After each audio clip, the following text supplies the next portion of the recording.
J. Cole brought a knife to a gunfight on 7-minute drill. But I'm not gonna lie, I'm powered up for real. That shit would feel like swatting a fly. J. Cole and Kendrick Lamar got me in this crib feeling like Steve Willis. Them boys is sparring for real.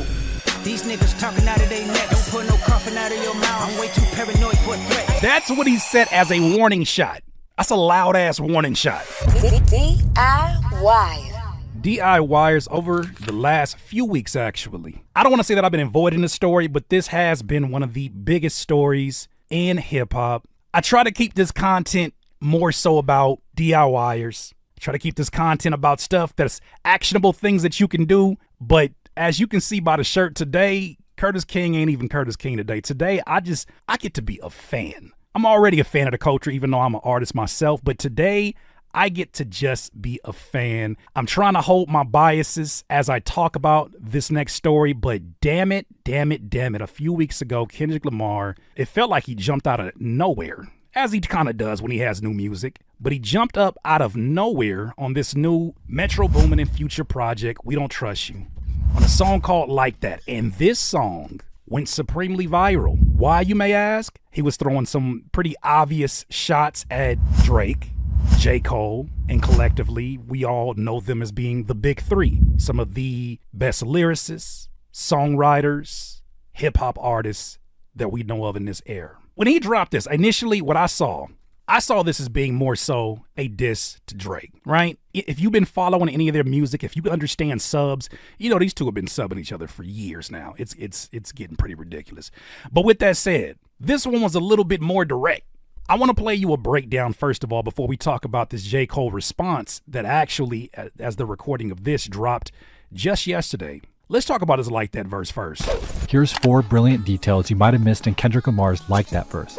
These niggas talking out of their neck. Don't put no coughing out of your mouth. I'm way too paranoid for a threat. Like most of Kendrick's verse, this opening line addresses Drake and J. Cole's first-person shooter, where the two take turns boasting about being the GOATs, which Kendrick took personally. Kendrick's opening bar warns them to watch their mouths, with the word coffin likely alluding to J. Cole's opening bar on first-person shooter, returning your song to a funeral. But also notice how coffin is a homophone for coughing, which relates to the neck and mouth, and plays on the idea that someone coughing threatens to get you sick.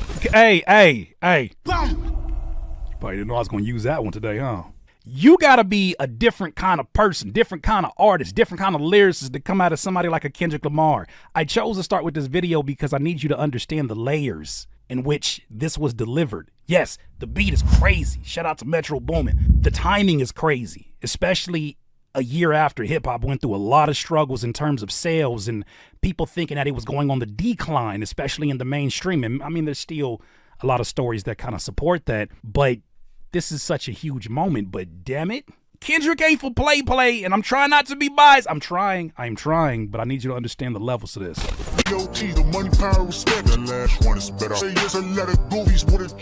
This is a play on both checks as in money and blue verification checks on social media, with the underlying message being that there's a lot of dummies with money and or online clout, but both don't mean anything if you're not respected like Kendrick is. But Goofy's with a check is also a Drake diss, with Goofy being a cartoon dog, a play on For All My Dogs, and a check being the logo for Nike, who Drake collabs with. Kendrick is calling Drake Goofy, a non-threatening dog that's popular but not feared.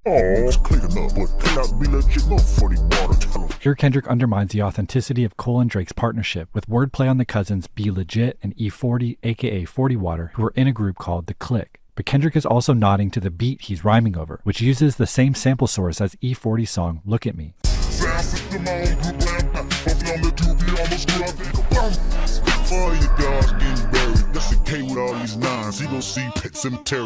In these final lines, we get a direct reference to Drake's For All My Dogs, with Kendrick claiming to bury those dogs like Stephen King's horror novel Pet Sematary. But this line is a triple entendre. First, K is for Kendrick, a 10, surrounded by 9s, Drake and Cole. Second, K is AK, surrounded by the much smaller 9mm. Finally, K plus 9 makes K9, tying a bow on the dog motif. But also notice how getting buried and cemetery in these final lines call all the way back to Kendrick's opening lines, don't pull no coffin out your mouth. A full circle moment to end this incredible verse.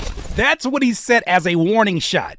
That's a loud ass warning shot. As someone who is a fan of Kendrick Lamar's music, understands the detail and even like the readability of going back through just the lyrics and understanding that you could get a different interpretation reading it versus hearing it. He set the bar pretty damn high. This is the closest thing that I get to that feeling, right? When you're talking about like Nas versus Jay-Z, which we were talking to the chat before this stream started, and they were saying, hey, that was probably the last time you had these kind of juggernauts, this level of juggernauts that were going at it in a battle of this magnitude. So it was really interesting as the week went on. Of course, it went viral. The reactions are all over the place. It was quiet. Well, with the exception of Drake getting really emotional and motivational in a weird-ass way on stage. Go ahead, Toothless, and cue that video. The way I'm feeling, the same way I want you to walk out of here feeling about yourself. I got my head up high, my back straight. I'm 10 toes down, and I know that no matter what, it's not a nigga on this earth that can ever me in my life. And that's how I want you to walk out of here tonight. We didn't really hear nothing in terms of songs or bars, just Instagram captions and shit. Until yesterday. Oh my. So I'm gonna use this as a reference so I don't get flagged, but damn it. J. Cole ain't no schlump. J. Cole is just as much a part of this lyricism culture as anybody else, and you will not just dog walk a J. Cole. J. Cole responded with a response on a new project that he just released called Might Delete Later. In this article here on Rolling Stone, it says J. Cole brought a knife to a gunfight on 7 Minute Drill, which is the name of the actual song. We're going to describe what that may mean as well in some other clips I got for you. Cole didn't spend the whole song on Kendrick, but threw what he deemed a warning shot at his one-time friend.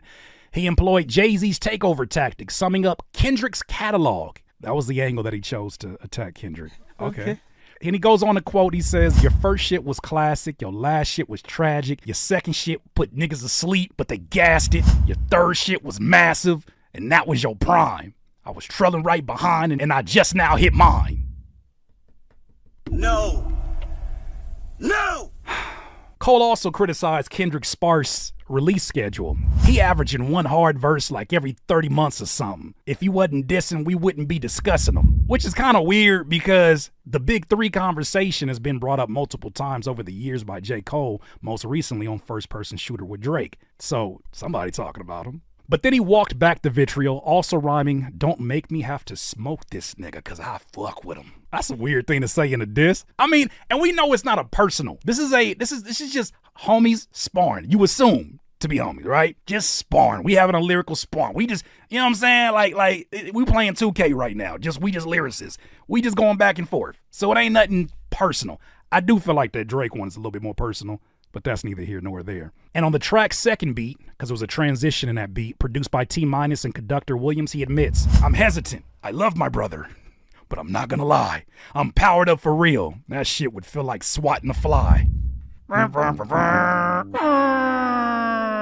Okay, so I want to draw your attention first of all to some possible theories of why he called it 7 Minute Drill, because it's only a 3-minute song. Well, his manager, Ibrahim, as well as the co-founder of Dreamville, said this statement here. And I don't know if y'all caught this. Could be a reach, who knows? But this is what he says, that J. Cole has this thing that he has is kind of like a 7-minute drill that he does to get out of overthinking when he's writing. It was about pushing himself to see like, all right, can I get better? You know what I mean? Like he was really doing these drills he was talking about. Like he does these the thing he was talking drills. about LA Leakers, right? Yeah, Those like, 7-minute Yeah, he joints. does these 7-minute drills that he had like Cosby doing and you know, T-Minus. Well, he'll just be like, yo, you got 7 minutes. Like, it's basically his way of like breaking out of overthinking. Like, don't even think about it. Start a verse. What we gonna talk about? He'll be like, yo, Cos, write a verse about pizza. I don't know. Like, and then they got 7 minutes and then they put the timer on and then it's like, all right, what you got? And he'll do that with T-Minus. Like, all right, you get to pick your 2-3 sounds before you start. Then you got 7 minutes. And it's just to like a drill. There's a very basketball way of thinking to that, right? It's like get your 20 shots in, you know, and then he was doing drills where he was like, he got a bunch of freestyles that like over like a Busta beat, Eminem beat that he was just doing like an ODB beat that he was doing to like just sharpen up his pen. And I got to see that and I was like, oh, Cole? It's interesting what he says here. What Ibrahim says about Cole used it as sort of a tactic to help his collaborators as well as him not overthink what they're writing. I imagine in this time period right now, It's a lot more challenging to create an ether or takeover type moment. People are very hypersensitive. The cancel police are waiting around the corner. These folks, these artists have teams and families that are relying upon them, being, of course, relevant names within hip hop, profitable names, their businesses. And because of that, it's a risky move to get into something that could possibly change the public's perception of your value. So I imagine to write in a time period like this, you can't write like you wrote in the 90s and just get away with it. And as you can probably see with some of the controversy that's circulating around some of the other lines that were said, it's crazy how the controversy right now is mostly about Cole talking about Kendrick. But there's a lot of controversy about another line that he said on a song featuring the homie Daylight and the homie Ab-Soul, in which he makes some really questionable statements about trans folks. And then he says, they plead the fifth. I'm seeing hints of a trans fella in cancel culture vicinity. He's no killer. Trust me, beneath his chosen identity, there's still a ussy, period. Like, we're living in a time where you can't get that off without there being some extra conversation that takes away from what the whole point of this was to begin with. Here's J. Cole also describing, once again, if we're going to run with this theory, this is J. Cole also describing this 7-minute drill theory. One more time before I leave, like before I feel like I'm like fulfilled in this game, let me try to reach new heights from a skill level standpoint. Remember I told you about the 7-minute drill? Mm-hmm. Like I put myself through drills. I really try to work on my craft to like just reach new heights and push myself. One more time. So maybe that's the theory. Maybe that's what's going on here. That's not where the rabbit hole stops, though. Shout out to Brian Z. We have had Brian Z on here for an interview before. This is someone who is a co-founder of AudioMac and someone who pays attention to the fine print and things that are going on, especially when everybody is so hyped about just the bars. We're going to get back to the bars, but I thought this was something that was worth your attention, especially because we know history has shown us that sometimes these beefs, I think we almost forgot about the Kanye West and 50 Cent beef. We were mentioning when was the last time two heavyweights? We got to talk about that one as well. People overlooked the fact that Universal was the one that got to eat off of whoever sold the most amount. It didn't matter. Universal won at the end of the day. Somebody gonna have to tell the truth, and I'm gonna tell it. I'm always weary. I know these are grown men. I know these are lyricists. You know what I'm saying? I understand that they're going to say what they're going to say, but I'm always weary about, are there other things at play of why it's happening right now? Because there's been many a times for a J. Cole to respond back to something that a Kendrick Lamar has said. So Brian Z said here, he said, J. Cole has a new licensing deal. Might Delete Later was released under the Cole World, Inc. under exclusive license to Interscope Records, while the Off-Season was released under Dreamville, Inc. under exclusive license to Rock Nation Records, as you can see here. So this is the release date, April 4th, 2024, for the new project, Might Delete Later for Interscope Records. Well, why is this relevant? Well, it's important that we always do our homework, because some of you may or may not know that Kendrick Lamar's, the majority of the projects that he's released on a mainstream level have been with Interscope. It's interesting, 2 Interscope connected artists, including the last one, Mr. Morale and the Big Steppers. PG Lang, TDE, Aftermath, Interscope. Yep. So these are things you can't ignore, especially when you see the timing of it. I wonder how much that has had an influence on why we have not been able to hear music. I know it's had a big influence on why we didn't get that collaborative project, but it makes me wonder why we haven't got these kind of responses before. Music producers, rappers, and singers, are you looking to get some constructive feedback on your newest music? Joining Critique My Beats is super easy. All you got to do is reserve a pass to critiquemybeats.com. Click on book a slot and choose if you want to get 1 beat review, 2 beat reviews on our live stream every Monday. Best beat and best song of the night is going to win a cash prize. Join us at critiquemybeats.com. Look. Forget my reaction. The internet is definitely having their time with this, because I think there's a certain expectation that people have when you talk about the heavyweights going at it. And it's not like we're not getting really good music. Shout out to that Might Delete Later. It's really great music. I just think that a lot of it's being overshadowed by the weight or lack thereof of this warning shot. Shout out to this Twitter account, posted this video where this is another reaction here. I thought that was really interesting. Check it out. This is exactly what we've been waiting for, y'all. This is exactly what the game needed, bro. Come on now. J. Cole and Kendrick Lamar got me in this crib feeling like Steve Willis. Them boys is sparring for real. Now, I can't speak for the rest of you, but in my personal opinion, over these past 2 years on a mainstream level, rap has been garbage. Doodle. If it ain't my booty this, my that, then it's a whole bunch of auto-tune melodies or TikTok jingles where we only like 5 to 10 seconds of the song just so we can dance to it. You feel me? But now it's time to get back to the bars. And that's exactly what these two are doing. Two heavyweights accepting the challenge and going inside the booth and dropping records. Now let's just backtrack a little bit. J. Cole on a friendly tip said, "We the big three." Kendrick said, "F the big three. It's just big me." Then J. Cole responded and said, "Boy, you fell off. You passed your prime. I'm entering mine." Woo! Come on now. I don't know, man. Maybe this is what my age shows. I know these are warning shots. I know these are just like I'm just checking your temperature, right? We just shadow box them. I get it. But I think what makes, for me, why I feel like Kendrick has the edge in this is because we're getting more boxes checked off. We're getting the lyricism, right? You saw how detailed that is by the first video we reacted to. You're even getting a vocal performance.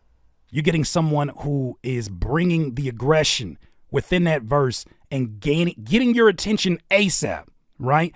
3, for the people who don't even think about lyrics, do they have something to talk about and something to get excited about? Yes, the production is insane. Shout out Metro Boomin. Even like the more catchier parts with the ad libs, like he's doing all the things that make the diss song memorable and make you want to return back to it. So it's like with J. Cole, it's like, man, I feel like we've never seen a Kendrick Lamar in a battle like this. We've seen a J. Cole. I'm going to stand on that one. I feel like we've seen that with Nas. We kind of see what branch, what tree that comes from.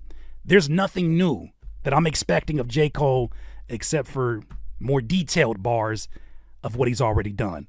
That's just me, the rap fan. Don't mind me. I'm not Curtis King today. Shout out to Fantastic Hip Hop. He actually did an incredible breakdown. That was like, the timing is crazy. Like, man, it didn't waste no time. But I want you to check out some of the clips from here, and then we're going to get to some final thoughts on this one. Now, while all of this defines the very identity of my Delete Later, what everyone of course tuned in to see is how J. Cole decided to stand up to Kendrick Lamar after being embarrassed by him for the second time in his career, and while after Kendrick's Control verse came out in 2013, Cole did not have much to say. This time around, he is not shying away from coming at Kendrick, as throughout the entire project, Cole doesn't just prepare his lyrical sword for the final blow. Now, as you go through the track list on my Delete Later, and many of the cuts get more introspective and tense, Cole throws out some subliminal disses that seem to be targeted at Kendrick Lamar and his most recent verse, but aside from this, Cole did something pretty diabolical on this record by featuring none other than one of Kendrick Lamar's day one collaborators, fellow Black Hippie members, and former Top Dog Entertainment label mate Ab-Soul on the track Pie. And while Soul does not diss Kendrick on this record, just having what used to be one of his closest friends on this project is honestly an evil move from Cole, and with there being rumors that Kendrick has had some tension with TDE ever since he left the label in 2022. Without having any kind of personal conversations behind the scenes, because obviously you guys know I've produced for Ab-Soul, I've worked with, I've had a 9-to-5 with Daylight as well as made music with Daylight. Without having any kind of context, that's a yoga reach. That is a... No! That is a yoga reach. If you know anything about how collaborations happen, especially in the industry, some of these collaborations could have occurred months and months before any of this stuff, like the Like That verse, was even made public. A lot of these songs could be added last minute. Sometimes there's no context for where a song is going to actually land and what project is going to land on. So I think kind of putting them in that situation, it might have been a strategic thing later on, but I think that's kind of like, that's more so I think hunting on the journalist's part of trying to find some extra stuff in there. But if it is part of J. Cole's chess moves, that, you know, a hell of a chess move, but I am pretty confident that their relationships, meaning Daylight, Ab-Soul, and Kendrick, are solid. I'm willing to bet it's solid. Here's another part of this too. I hate the fact that what we're all talking about right now overshadows an incredible lyrical display by Daylight and Ab-Soul on Pie. Incredible.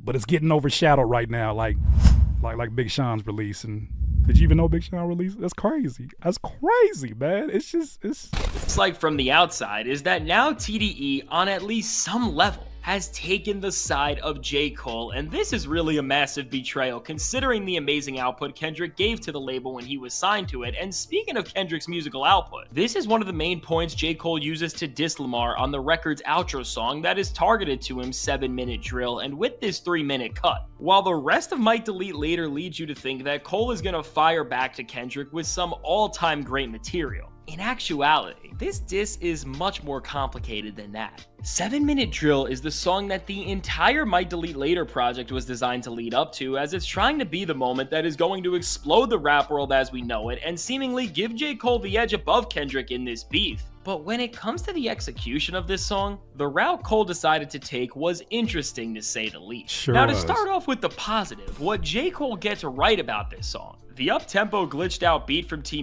sets the perfect tone for Cole to come at Kendrick in full force with, and beyond just this, from the confidence to the bravado, J. Cole presents himself in a way that is still on brand and collected to some level, but for his standards is so hostile and battle ready, and with the entire project working to set this up. This moment feels like a fulfilling climax until Cole actually begins to go in on Kendrick. Now as Cole begins the first verse on this cut, just in the second line, he alludes to the current state of Kendrick Lamar's career and artistry with the bar, "He fell off like The Simpsons," which is obviously implying that Cole believes that Kendrick has fallen off. But before we dive into this further, as the verse rages on in the next bar, Cole attempts to destroy Kendrick with the lines, "Your first was a classic, your last was tragic." It's just a ridiculous critique, but beyond this, on the second half of the song, Cole once again alludes to the lack of music from Kendrick with the line, "4 albums in 12 years, I can divide."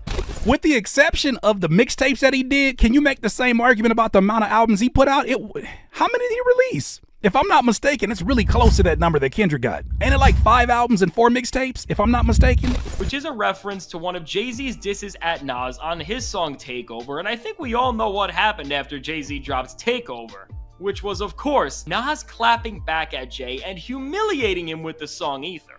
Now, I'm not superstitious, but J. Cole seemingly falling into the same trope that got MGK embarrassed in his feud with Eminem, and then interpolating a line from the song of the rapper who lost in the most iconic beef in hip-hop history, just makes it seem like beyond what you even think about Cole's disses, he has put the writing on the wall for himself to just get destroyed at this point when Kendrick eventually decides to clap back. I'm gonna end it right here. Let's end thoughts right here. If we go with the theory, right, just speaking as hip-hop fans right now, we go with the theory that this was just a warning shot, and we know that J. Cole is capable of going to some outrageous levels as a lyricist. If we're just talking about rapper to rapper, and this is a warning shot. In the same way that if this was battle rap, which I feel like I would appreciate this battle so much more if it was in that arena, especially Drake versus Kendrick. How much I would love to see that. So we can stop all these conversations about them being on the same level. We know, look, I know I'm taking all over the place. We know that Drake, as a songwriter, as a hit maker, ain't nobody messing with him and his writing team. Ain't nobody messing with him and what he has created. No shade at all, right? He's created that. But as a lyricist, especially in hip hop, your pen is questionable. I would love to see Drake and Kendrick in an arena where we could have just a conversation about bars, because I just have a feeling we are going to get one of the most sassiest rebuttals coming from Drake's direction, which is why this conversation really is about J. Cole and Kendrick. I feel like we're about to get one of the most sassiest rebuttals, Bad Girls Club level sassiness. But in the conversation of J. Cole and Kendrick Lamar, here's where my mindset is going with this. Even in a battle, in like a battle league, if you've watched them, you've seen situations in which a battle rapper did their first round like a warm-up. Let's just call this round a warm-up. I say it's Kendrick 1-0. That's just me though. If this is your warm-up and it alludes to what you may have still left, it's a little worrisome. If you put out a warning shot this soft, you run the risk of overshooting your target and sounding supremely emotional when you give a rebuttal, or sounding like your feelings got hurt. There are people who will swear up and down that Nas killed Jay-Z in that battle, or that Jay-Z killed Nas in that battle. But there's conversations that come up about how Jay-Z lost footing when he starts mentioning condoms in the baby seat and Carmen and all these different things. and how he started getting phone calls from family members that's like, you went too far. There is a possibility of overshooting the target or shooting so aggressively after just warming up that it looks like your feelings is hurt. Now, I think both of these are very strategic writers. I think these are supreme lyricists. And first of all, round of applause for this. Round of applause for this. In a time period where the powers that be that represent labels are trying to convince you, don't nobody want to hear lyrics. Don't nobody care about that lyric shit. It's all about a vibe. It's all about a vibe. Both of them came in here and said, no.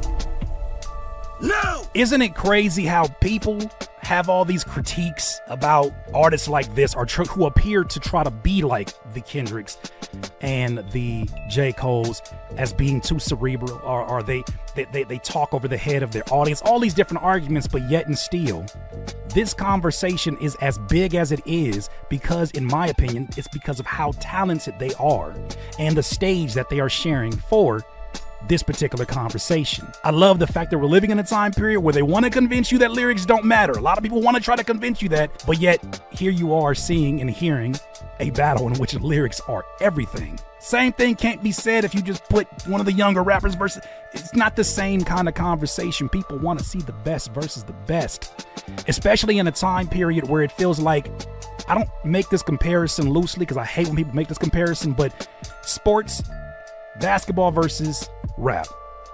If you want to draw that comparison in this situation, I feel like there's a lot being reflected in hip hop right now, on a mainstream level at least, that seems like it's a reflection of the All-Star game in the NBA. If you saw this last year All-Star game, a team scored 200 points.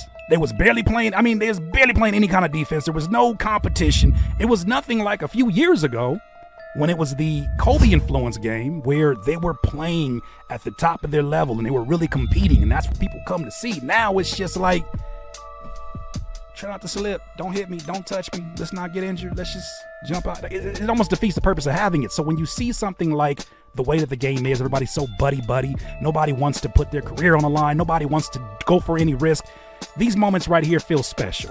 So I salute both of them. I'm sure by the time this video's come out, one of them is going to say something. All right, how do you feel? Are you excited about what's happening? Do you want to hear Drake's response? Or do you feel like I feel? That it's like that Family Guy meme where they put the hands in and it's like, no, you had your chance. Stop. Boo. J. Cole versus Kendrick. Those are my thoughts, DIYers. Let me know what you think. DIYers, if you enjoyed this content, make sure that you hit the like button and maybe even consider subscribing. Come on, man. Stop being greedy. Peace.